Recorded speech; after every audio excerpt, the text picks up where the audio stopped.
Everybody, and welcome to the This Kingdom podcast with me, Roger, and James. Quick bit of housekeeping first off. This is going to be like a new format for the podcast. We're going to be doing 3 episodes a week. We're going to be doing Tuesday, Thursday, Saturday, 3 episodes a week where we're going to be discussing all the big news from the past week, and also doing some evergreen stuff and bits and pieces whenever what we like, etc.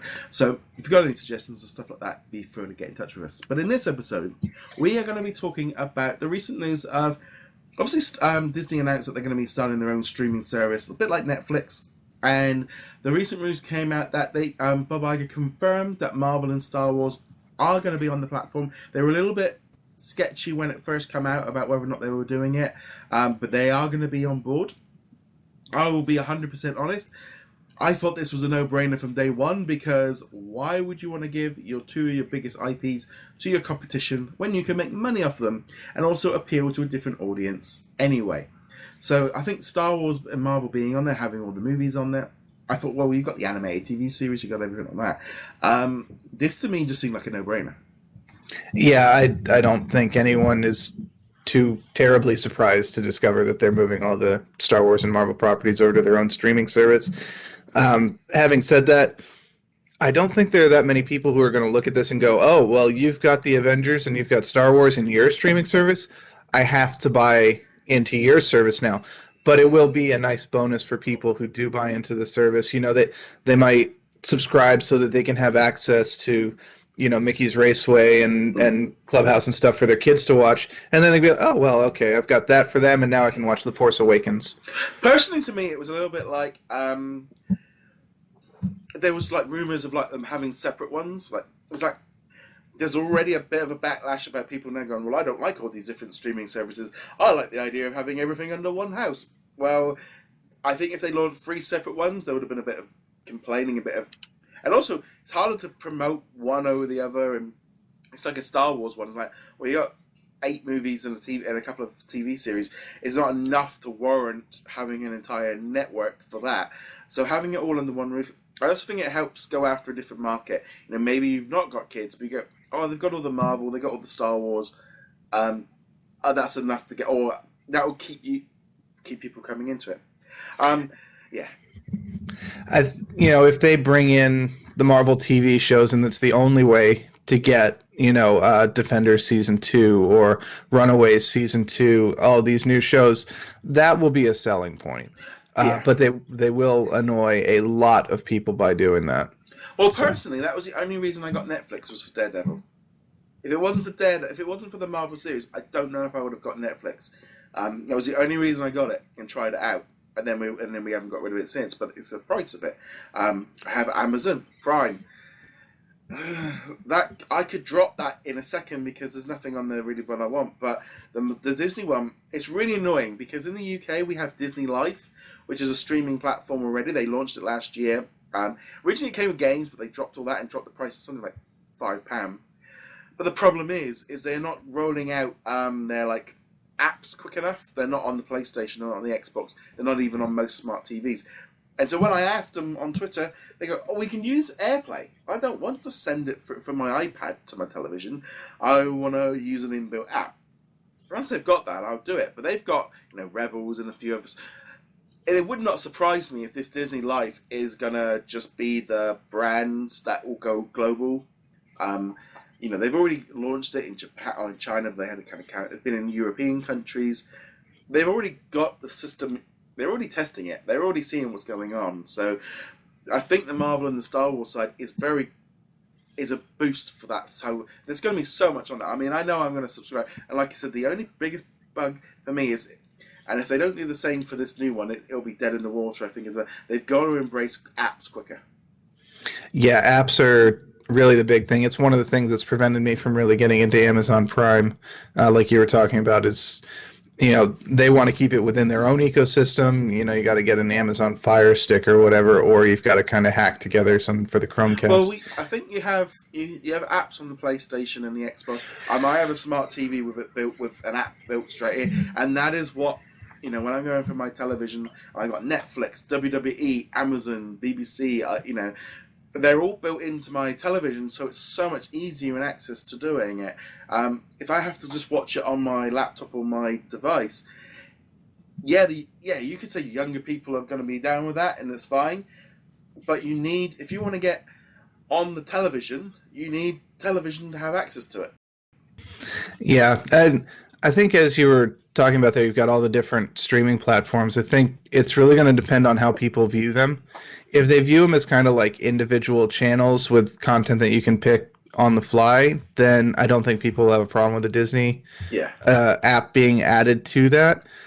But they still need to kind of consolidate everything, and they need to make sure that we feel, both as adults with kids and adults without kids, that there's value in this. Because if it ends up being primarily focused on kids shows, then I probably won't subscribe to it just for the new Marvel shows. Or I might subscribe to it for just long enough to watch the newest show and then cancel the subscription and just do it that way. And the thing is, I'm looking at, if you had the Inhumans, Agents of S.H.I.E.L.D., Star Wars Rebels, Grey's Anatomy, if you start getting the ABC shows on there, that is what's going to... And I think they're just going at this point of view of they need to be streaming because the old-fashioned television is dropping away. The old way of sitting down and going through the channels is dropping off, and people are changing. So they need to be ahead of the curve, and they need their own system. I think the trouble is, I think that Netflix era. I mean, we didn't have the Star Wars over here because of an issue with Sky, but it's kind of thing. Well, I want everything all under Netflix for £6 a month kind of thing, and it's like, you can't have this much entertainment for that little amount of money. Yeah, and then there's, more problems to it. I personally love having things consolidated into one account. I'd rather just log into one thing and have access to everything that's, Steam, Netflix, all these things. But that comes with its own whole set of problems too, where if these companies own too much of the market share, then whether through apathy or malice, they're going to start taking advantage of it, and we as the consumer will suffer as there's no innovation in the market. I mean, very much in like the television mode, like here in the UK, we have Sky Television, satellite, and when cable came in from different companies have tried it, but they never able to kind of get past Sky mode. They could never get to the mass. And Sky kept putting up the prices every year, but they were offering you less. I mean, I was watching so much less Sky, and the whole cord cutting thing of getting rid of your Sky, getting rid of your satellite, getting rid of your cable, and having your streaming platform. I know I can get Now TV, Amazon, and Netflix for less than I was paying for my entertainment bundle on satellite. And you've got the sports and you've got all the different aspects. Yeah, if you have every single platform, you are going to be spending a lot of money. But I think the Netflix era when it started spoiled to lots of people to how much entertainment you were getting for such a low price. And there's also the factor that thanks to Netflix, we're not used to watching ads in our streaming platform. And I think that's something Disney's going to have to look at too. I think they have said there's no ads because it's going to be a paid platform. Right. Well, I mean, Hulu's a paid platform, and they still load you up with ads. And they can say we're not going to do ads, and I hope they stick to that. But there's nothing to say a year from now or a year from launch they go, we kind of mispriced it, and now we got to do some ads. See, I think it's like for me, if I'm watching Channel 4 or ITV, you have adverts jumping in between them because essentially they pay for that through advertising. BBC, you don't get advertising. Netflix, Amazon, but you're paying a service. And I think there's that thing of, I think for me, having had the BBC, I was always used to the of not having adverts, so it's not a big issue, and you pay your subscription and all the rest, or your fee. But I do think Disney are onto something with this, with the Star Wars and Marvel. I'd love to see them move. It's like, I can't. Is this deal with Netflix? They're going to start pulling them all off there once that's. Well, they might stay on there, the Defenders, but nothing new is going to come on there. I think they might do concurrent releases for a little while. Because they don't want to annoy the cord cutters. So They might go through, all right, we'll do through Defenders Season 2 on both platforms, and then after Defenders Season 2, when we get to the Phase 3, we'll start having these on our own network. The freeform shows will start coming over to the streaming platform. The Hulu show will start coming over to the platform, assuming Runaways is any good, and current indications are it's actually probably not. But that's a different debate. Yes. But we'd love to know your thoughts on the Marvel and Star Wars content coming over to the upcoming Disney platform.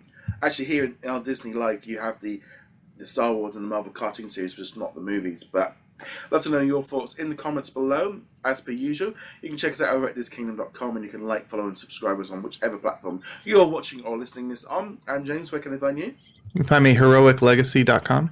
And on that note, guys, thank you very much for watching. See you guys soon. Laters. Later.